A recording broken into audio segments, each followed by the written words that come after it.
Assalamu alaikum. Welcome to my channel. I hope you are all fine. So our today's topic is risk identification and types of risk.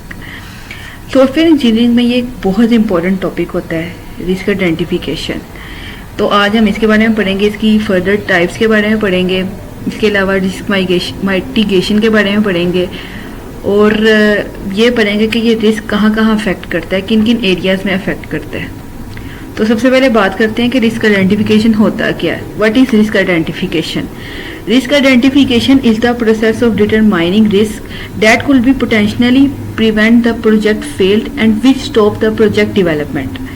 अगर कोई project बना रहे हैं हम और अगर वो फेल हो जाए या उसकी डेवलपमेंट रुक जाए तो उसको कहते हैं रिस्क आइडेंटिफिकेशन। इसके बाद हमारे पास दो टाइप्स हैं रिस्क की। जो सबसे पहले है जेनेरिक रिस्क, जिसको कॉमन रिस्क भी कहते हैं। उसके बाद है प्रोडक्ट स्पेसिफिक रिस्क, जो चेंज विद प्रोडक्ट यानी डिपेंड करता है प्रोडक्ट पे। तो सबसे पहले बात करते हैं कॉमन रिस्क की। ये रिस्क हमेशा सेम रहेगा, फिर कोई भी प्रोजेक्ट हो या कोई भी प्रोडक्ट हो, यानी हर जगह प्रेजेंट रहेगा।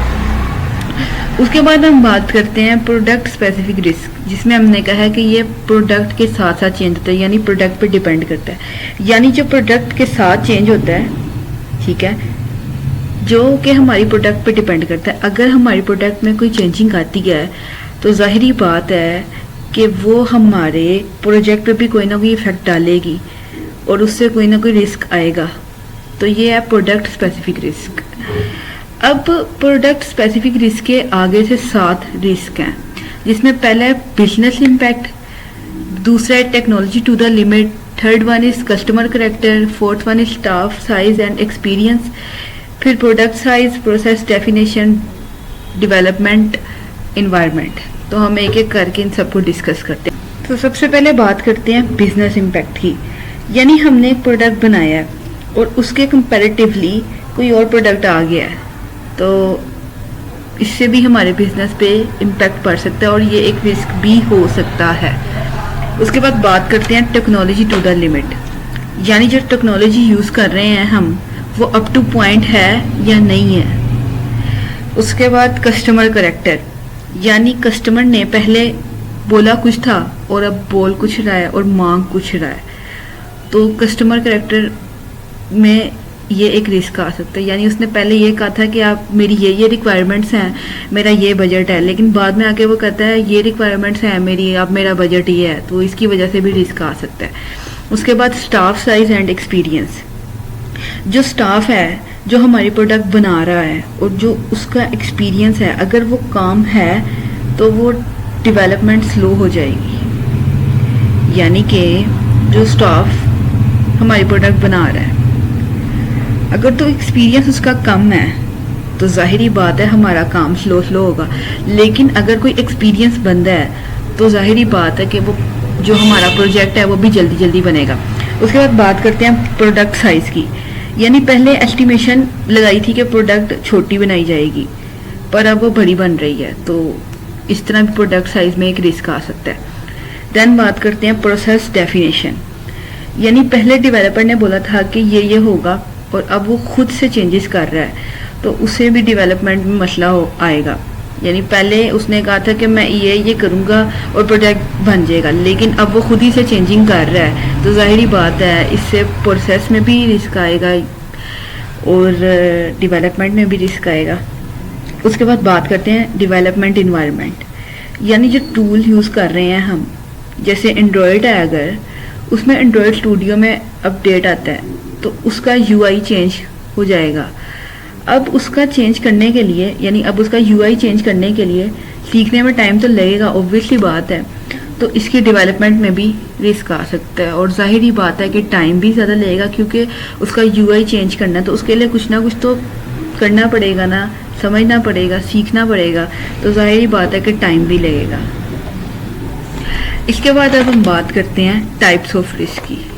तो इसमें हमारे पास कुछ डिफरेंट टाइप्स हैं, जिसमें सबसे पहले टाइप है requirement risk, then technology risk, then political risk, then skill risk, then deployment risk, then dependency जिसको इंटीग्रेशन रिस्क भी कहते हैं। तो सबसे पहले बात करते हैं रिक्वायरमेंट रिस्क की। इसके अंदर दो चीज़ें आती हैं, एक लैक ऑफ क्लियर प्रोडक्ट और एक lack of agreement on product requirements. तो सबसे पहले बात करते हैं लैक ऑफ क्लियर प्रोडक्ट, यानी जो प्रोडक्ट हम बनाने जा रहे हैं उसका क्लियर विजन है या नहीं है। उसके बाद lack of agreement on product requirements, यानी प्रोडक्ट रिक्वायरमेंट के टाइम पर जो एग्रीमेंट होगा वो सही से ना हुआ हो। अगर फॉर एग्जांपल के आप एक क्लाइंट से आप रिक्वायरमेंट ले आओ और इंजीनियर को बताओ, पर आपने कोई एग्रीमेंट साइन ना किया हो, और यानी कोई पेपर डॉक्यूमेंटेशन ना की हो, तो ये भी एक एग्रीमेंट में एक प्रोडक्ट की रिक्वायरमेंट पे रिस्क आ सकता है। उसके बाद रिक्वायरमेंट इसके अंदर ये एक और चीज़ आती है जो कि है रिपीटली चेंजिंग रिक्वायरमेंट। अगर क्लाइंट बार बार चेंजिंग करवा रहा है प्रोजेक्ट के टाइम पे, और प्रोजेक्ट इससे ये होगा कि प्रोजेक्ट की कंप्लीशन में भी टाइम लगेगा, यानी अगर प्रोजेक्ट की कंप्लीशन टाइम 6 मंथ की है और बार बार चेंजिंग करवाने की वजह से वो 1 साल में भी कंप्लीट होने के उसके चांस हैं। उसके बाद अब हम बात करते हैं टेक्नोलॉजी रिस्क की। Technology is unable to fulfil the system requirements. ऐसा भी तो हो सकता है कि फॉर एग्जांपल एक वेब एप्लीकेशन बनाई है PHP और MySQL में, अब फ्यूचर में कोई ऐसी चीज़ आ जाए जो MySQL और PHP के कम्बिनेशन में हम इम्प्लीमेंट ही ना कर सकें, तो उसके लिए कोई और टेक्नोलॉजी हमें बनानी पड़ेगी। तो इस तरह से टेक्नोलॉजी रिस्क भी आ सकता है। उसके बाद हम बात करते हैं पॉलिटिकल रिस्क की। इसके अंदर हमारे पास दो चीज़ें आती हैं, एक आता है पॉलिटिकल वायलेंस और उसके बाद high authority people miss use the power which influence the product. यानी जैसे हमें प्रोडक्ट बना रहे हैं और आगे जाके गवर्नमेंट की तरफ से ऐसा दबाव आ जाए कि आप मार्केट में इस तरह की प्रोडक्ट नहीं ला सकते, तो जाहिर ही बात है कि एक पॉलिटिकल रिस्क आ जाएगा, तो वो हमारे प्रोजेक्ट पे तो असर डालेगा ही डालेगा। उसके बाद बात करते हैं स्किल रिस्क की। अनफेमिलियर विद टेक्नोलॉजी, यानी जो हमारे पास एम्प्लॉय है वो उस टेक्नोलॉजी से फेमिलियर है भी या नहीं है। यानी हमारे पास PHP का डेवलपर है और काम उसे पाइथन का कर रहा हो, तो जाहिर बात है कि ये स्किल का भी रिस्क आ सकता है। इसके बाद बात करते हैं डिप्लॉयमेंट रिस्क की, जिसको हम सपोर्ट रिस्क भी कहते हैं। तो पहले बात करते हैं डिप्लॉयमेंट रिस्क, यानी प्रोडक्ट हमारा रेडी हो गया और क्लाइंट को हमने डिलीवर करना है, ठीक है, तो द प्रोजेक्ट में not be diploid after the product is ready. यानी जो हमारा प्रोजेक्ट है वो रेडी तो हो गया है पर क्लाइंट ने उसे होस्ट नहीं किया, यानी कुछ भी हो सकता है जिसकी वजह से वो आगे होस्ट नहीं हो रहा क्लाइंट को, ठीक है। तो ये हमारे पास एक आता है डिप्लॉयमेंट रिस्क। इसके बाद हम बात करते हैं सपोर्ट रिस्क की, यानी support team is not ready for training. Product deliver होने के बाद जो सपोर्ट टीम है हो सकता है वो अभी ट्रेनिंग देने के लिए रेडी नहीं ना हो, तो ये भी एक रिस्क आ सकता है। इसके बाद हम अपने आखिरी रिस्क की बात करते हैं जो कि है डिपेंडेंसी, जिसको हम इंटीग्रेशन रिस्क भी कहते हैं। इसके अंदर हम बात करते हैं कि आउटस्कोरिंग प्रोजेक्ट्स, यानी कि जैसे अब मुझे एक ई-कॉमर्स की साइट चाहिए और ऐसी बहुत ही साइट्स हैं जहाँ से मैं बाय कर सकती हूँ, मैं उसे बाय करके डेवलपर से चेंजिंग करवा के आगे क्लाइंट को दे दूँ, पर इसमें एक ऐसा रिस्क आ सकता है। अब मैंने जो साइट से उठाई है एक, ठीक है, एक वेबसाइट उठाई है मैंने, ठीक है, लेकिन उधर मेरी रिक्वायरमेंट के मुताबिक तो चीज़ें नहीं होंगी ना, और डेवलपर भी उसके अंदर कितनी की चेंजिंग कर लेगा, तो ये भी एक इंटीग्रेशन रिस्क के अंदर इसको कह सकते हैं, डिपेंडेंसी रिस्क के अंदर भी कह सकते हैं। यानी हमारी रिक्वायरमेंट तो उसके मुताबिक नहीं होंगी ना जो मैंने बाई की है वेबसाइट, या जो मेरी रिक्वायरमेंट्स हैं डेवलपर उसको उसके साथ कितना का मैच कर लेगा। उसके बाद इंटीग्रेट विद अदर एप्लीकेशन, यानी हमारे पास एक एप्लीकेशन है, उस एप्लीकेशन को रन करने के लिए एक न्यू एप्लीकेशन बनाई है। जैसे कि हमारे पास एक वेबसाइट है, उस पर लोग प्रोडक्ट लेते हैं, उसकी पेमेंट भी होती है उधर, पर उसके विड्रॉ के लिए एक अलग एप्लीकेशन बना देते हैं। अब अगर उधर इशू आएगा तो उसका अफेक्ट प्रोडक्ट पे तो लाजमी बात है पड़ेगा ही पड़ेगा। तो ये इंटीग्रेशन रिस्क के अंदर चीज़ आ जाती है। इसके बाद हम बात करते हैं रिस्क प्रोजेक्ट की। It rates risk in two ways, यानी दो तरह या दो तरीकों से रिस्क के आने के चांस हैं, जिसमें पहला है the probability of risk occurrence और दूसरा है the consequence of risk occurrence. यानी कि एस्टिमेट करना है कि कितने चांसेस हैं रिस्क के अकर होने के। तो सबसे पहले प्रोबेबिलिटी की बात करते हैं कि वही बात कि कितने % चांसेस हैं कि रिस्क हो सकता है या नहीं हो सकता। Then the consequence of risk, कि कितना नुकसान करेगा प्रोजेक्ट के लिए, कितना हार्मफुल होगा, यानी इससे हमारे प्रोजेक्ट पे कितना असर पड़ेगा या कितना हमें नुकसान होगा। उसके बाद है ये इम्पैक्ट ऑफ रिस्क, जिसमें पहला है negligible impact, marginal impact, critical impact, then catastrophic impact. इनको हमने 4 लेवल्स में डिवाइड किया हुआ है और ये 4 लेवल्स डाउनवर्ड चलते हैं। यानी कैटास्ट्रोफिक इम्पैक्ट को हमने लेवल 1 कहा हुआ है, क्रिटिकल इम्पैक्ट को लेवल 2, देन मार्जिनल इम्पैक्ट को लेवल 3, देन नेग्लिजिबल इम्पैक्ट को लेवल 4। तो सबसे पहले हम बात करते हैं नेग्लिजिबल इम्पैक्ट की, यानी इसके अंदर रिस्क हो ना हो कोई फर्क नहीं पड़ता। उसके बाद मार्जिनल इम्पैक्ट की, यानी वो अफेक्ट करेगा पर मार्जिन होगा कि अभी नहीं हो रहा तो 2 दिन बाद उसको कर लेंगे सोल्व। उसके बाद क्रिटिकल इम्पैक्ट, यानी बहुत इम्पोर्टेंट है, अटेंशन देनी होगी इस पर, ये अटेंशन मांगता है। उसके बाद कैटास्ट्रोफिक इम्पैक्ट, यानी ये नहीं किया तो प्रोजेक्ट कोलैप्स हो जाएगा, ये चाहिए ही चाहिए।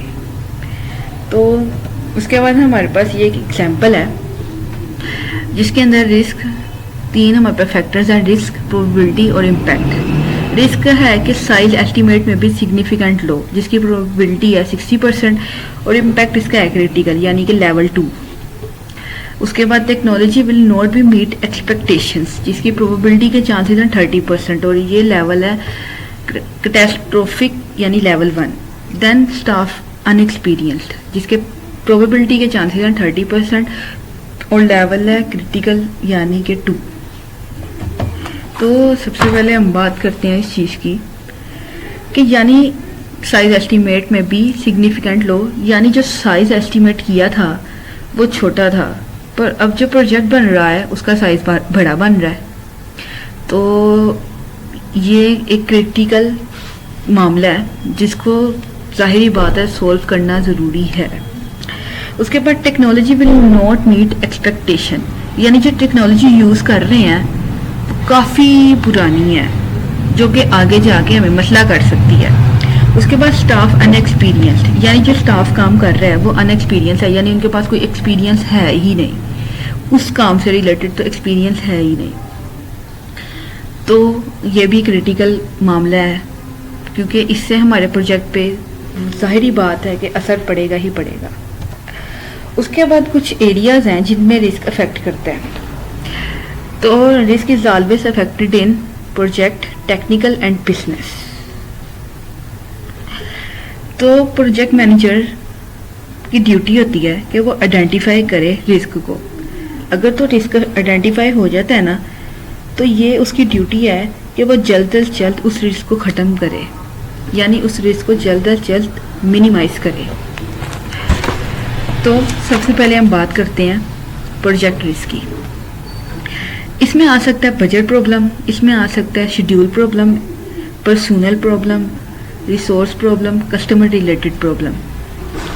अब अगर हम बात करें सॉफ्टवेयर की तो सॉफ्टवेयर डेवलपमेंट एक ऐसी चीज़ है जिसको देखा नहीं जा सकता। It mean software development project को मोनीटर करना बहुत मुश्किल होता है। हम ये भी ये कह सकते हैं कि कंट्रोल करना बहुत टफ होता है या बहुत टफ टास्क है।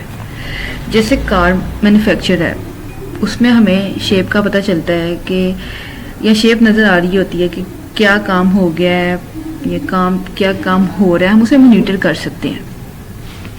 इसलिए प्रोजेक्ट में बजट और शेड्यूल का रिस्क आ जाता है। बजट का इसलिए कि वो मीट करता है प्रोजेक्ट को या नहीं करता, और शेड्यूल का इस तरह कि जो टाइम दिया गया है प्रोजेक्ट बनाने के लिए उस टाइम पे कंप्लीट हो रहा है या नहीं हो रहा। कस्टमर रिलेटेड प्रॉब्लम भी आ सकती है कि कस्टमर की रिक्वायरमेंट चेंज हो जाए, रिसोर्स की इस तरह आ सकती हैं कि कोई रिसोर्स अवेलेबल ना हो। पर्सनल प्रॉब्लम ऐसे आ सकती है कि कोई पर्सन प्रोजेक्ट बीच में छोड़ के ही चला जाए, यानी एक टीम है, उस टीम में से एक बंदा प्रोजेक्ट छोड़ के चला जाए, तो जाहिर बात है कि हमने एक टीम के अंदर डिवाइड किया होता है प्रोजेक्ट, तो अगर वही चला जाएगा तो उसके हिस्से का काम तो रह जाएगा। उसके बाद हम बात करते हैं टेक्निकल रिस्क की।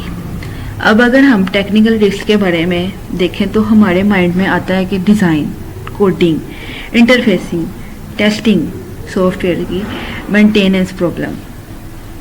अब अगर देखें तो जो डेवलपमेंट टीम है जो सॉफ्टवेयर पे काम कर रही है, उनको प्रोजेक्ट के बारे में प्रॉपर नॉलेज ना हो, अगर डेवलपमेंट टीम को प्रोजेक्ट के बारे में नॉलेज नहीं है, डैट मीन्स बहुत सी प्रॉब्लम आएंगी डेवलपमेंट टीम में, यानी डेवलपमेंट करते हुए। और ये भी एक तरह का रिस्क ही है, इसको एक तरह का रिस्क ही कह सकते हैं। अनदर थिंग के कस्टमर की रिक्वायरमेंट चेंज होते रहना, ये भी एक इशू है। अब अगर हम देखें तो टोटली डेवलपमेंट टीम की बात हो रही है, यानी अगर डेवलपमेंट टीम को ही काम नहीं आ रहा या उसके पास कोई नॉलेज नहीं है तो वो आगे क्या प्रोजेक्ट बनाएंगी, तो ये भी एक रिस्क टेक्निकली आ सकता है। उसके बाद हम बात करते हैं बिजनेस रिस्क की। इसमें जो सबसे पहले बड़ी रिस्क होती है वो ये है कि जो प्रोडक्ट बनाया है वो वाली प्रोडक्ट एक्सीलेंट होनी चाहिए। अगर तो वो एक्सीलेंट नहीं होगी तो जाहिर बात है हमारे बिजनेस पे इफेक्ट पड़ेगा ही पड़ेगा। अनदर थिंग होती है बजट की कमिटमेंट, कि कितनी कमिटमेंट आपने की थी, यानी जो आपने कमिट किया था उसके अंदर आपका प्रोजेक्ट बन रहा है, अगर तो नहीं हो रहा तो ये भी एक तरह का रिस्क है। रिस्क को आइडेंटिफाई करने का सबसे अच्छा तरीका है कंपनी का डिजास्टर लिस्ट, जिसमें सब इवेंट्स का रिकॉर्ड किया जाता है, या सब इवेंट्स का रिकॉर्ड होता है, सब रिस्क को रिकॉर्ड किया जाता है जो प्रीवियसली लास्ट ईयर में कंपनीज के साथ हुई हैं। इस लिस्ट की बेस पर प्रोजेक्ट मैनेजर जो आइडेंटिफाई कर सकता है कि अगर ये रिस्क आ चुका है तो उसके पास जाहिर बात है उसको इस चीज़ का पता होगा कि इसका सलूशन क्या है, तो उससे ये होगा कि ये रिस्क दोबारा से नहीं आएगा। उसके बाद हम बात कर लेते हैं रिस्क की एग्जांपल्स की। Project not complete on time, वही बात कि अगर हमें टाइम दिया गया 1 महीने का और अगर हम 1 महीने के अंदर कंप्लीट करके नहीं देते तो ये भी एक तरह का रिस्क आ सकता है।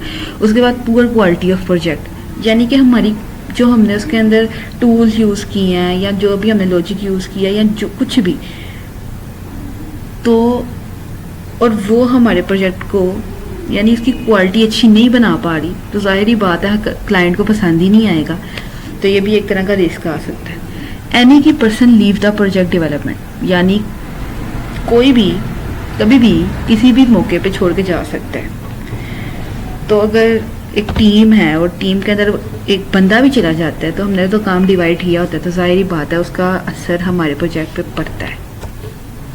उसके बाद बात करते हैं रिस्क माइटिगेशन की। There are 3 main strategies for the risk containment, जिसमें सबसे पहले avoid risk, then transfer risk, then risk reduction. तो सबसे पहले बात करते हैं रिस्क माइटिगेशन की, यानी रिस्क अब टैकल करना है, यानी कि अब रिस्क हमें पता चल गया, हमने उसको टैकल कर लिया, अब आगे उसके कुछ सॉल्यूशंस देख रहे हैं। तो सबसे पहले avoid risk, project constrain modification. Generally अगर हम देखें तो रिस्क आता है प्रोजेक्ट कंस्ट्रेन की वजह से, तो फर्स्ट सॉल्यूशन है कि रिस्क को अवॉइड करने का कि प्रोजेक्ट कंस्ट्रेन मॉडिफिकेशन कर लें, यानी कि जो हम रिसोर्सेज यूज़ कर रहे हैं आता तो रिस्क उन्हीं की वजह से है ना, तो हमें सबसे पहले उन्हीं को देख लेना चाहिए पहले से ही कि इस चीज़ की वजह से कोई रिस्क आएगा तो नहीं, क्योंकि अगर कोई भी रिसोर्सेज में रिस्क आता है तो ज़ाहिर बात है उसका असर तो प्रोजेक्ट पे पड़ेगा ही पड़ेगा। तो रिस्क को अवॉइड करने का एक ये भी तरीका है कि हम पहले से ही देख लें। उसके बाद प्रोसेस रिलेटेड रिस्क, जो कि अवॉइड रिस्क के अंदर ही आता है, कि शॉर्ट टाइम पीरियड जो है वो रखा गया है प्रोजेक्ट को डिलीवर करने के लिए, शेड्यूल प्रॉपर होना चाहिए, बजट प्रॉपर होना चाहिए, रिसोर्सेज जो भी हम यूटिलाइज के लिए कर रहे हैं, यूटिलाइजेशन उस जिन रिसोर्सेज के ज़रिए से कर रहे हैं वो प्रॉपर होने चाहिए। उसके बाद अवॉइड रिस्क के अंदर एक और पॉइंट आ जाता है कि प्रोडक्ट रिलेटेड रिस्क, यानी कि चैलेंजिंग फीचर। अब इसमें हो सकता है कि रिस्पॉन्स टाइम, प्रोडक्ट की क्वालिटी, हो सकता है कि प्रोडक्ट की रिलायबिलिटी। अब अवॉइड रिस्क के अंदर एक और पॉइंट है जो कि है टेक्नोलॉजी रिलेटेड रिस्क। अगर इसकी बात करें तो हो सकता है कि ये कस्टमर की रिक्वायरमेंट हो कि उधर सैटेलाइट कम्युनिकेशन हो। रिस्क को अवॉइड करने का सबसे अच्छा तरीका है कस्टमर से पहले कम्युनिकेट करना और कस्टमर से मिलके उन रिस्क को हटाया जाए जो कंपनी के लिए पॉसिबल ना हो। या फिर मैन पावर की बात की जाए तो पर पर्सन, यानी कि पर्सन पे छोड़ कर ना जाया जाए, तो उसके लिए सैलरी अच्छी होनी चाहिए। यानी कि अगर एक पर्सन है उसको हम काफ़ी सारी फैसिलिटीज़ प्रोवाइड करते हैं, ठीक है, और उसकी सैलरी भी अच्छी हो, तो वो हमारी कंपनी को क्यों छोड़ के जाएगा? क्योंकि ये एक टीम वर्क में ही काम आ जाता है ना, या टीम वर्क की बात आ जाती है कि अगर एक टीम में बंदा एक है और वो छोड़ के चला जाए, वो छोड़ के इसी वजह से जाएगा ना कि अगर उसको अच्छी फैसिलिटीज़ नहीं मिल रही हैं, उसकी सैलरी वो अच्छी नहीं है उसके लिए, तो इसलिए सैलरी अच्छी होनी चाहिए। और दूसरा ये कि उसको अच्छी सी फैसिलिटीज़ दी जाए, तो वो कभी भी उस टीम को छोड़ के नहीं जाएगा या उस कंपनी को छोड़ के नहीं जाएगा। उसके बाद बात करते हैं ट्रांसफ़र द रिस्क या ट्रांसफ़र रिस्क। मीन्स किसी थर्ड पार्टी को रिस्क दे दिया जाए, जैसे कि इंश्योरेंस कवर, या फिर सॉफ्टवेयर का कोई मॉड्यूल है जिसको बनाना बहुत रिस्की है, तो इस मॉड्यूल को बनाने के लिए किसी थर्ड पार्टी की हेल्प ले ली जाए या फिर किसी थर्ड पार्टी को दे दिया जाए कि वो इसे खुद मॉडिफाई करें। Then risk reduction. Risk reduction यानी अब जैसे कोई पुराना एम्प्लॉय जा रहा है तो उसकी जगह न्यू एम्प्लॉय लेके आया जाए। ये प्रोजेक्ट है, कोई प्रोजेक्ट मोबाइल डेवलपमेंट है, तो उसमें पहले स्मॉल डमी बनाएंगे, फिर उस पर काम करेंगे। अब रिस्क रिडक्शन के लिए सबसे पहले प्रोजेक्ट मैनेजर कॉस्ट कैलकुलेट करेगा, तो वो यूज़ करेगा रिस्क लिवरेज। रिस्क लिवरेज हमारे पास एक फॉर्मूला है जो कि है risk exposure before reduction minus risk exposure after reduction divided by cost reduction. तो किसी भी प्रोजेक्ट को बनाने के लिए जाहिर बात है कि पहले हमें कॉस्ट देखनी पड़ती है, बजट देखना पड़ता है, जो कि हमने अपने क्लाइंट को बताना होता है। तो ये एक फॉर्मूला है जिसके ज़रिए से हम देख सकते हैं, जिसको हम कहते हैं रिस्क लिवरेज। तो ये था आज का लेक्चर, उम्मीद है आपको समझ आई होगी। तो अगर आपको समझ आई है तो ज़रूर बताइएगा, और अगर किसी किस्म की कोई भी मसला या कोई भी प्रॉब्लम आए तो आप कमेंट में पूछ लीजिएगा। तो वीडियो को लाइक करें, चैनल को सब्सक्राइब करें, और आज के लिए बस इतना ही। अल्लाह हाफिज़।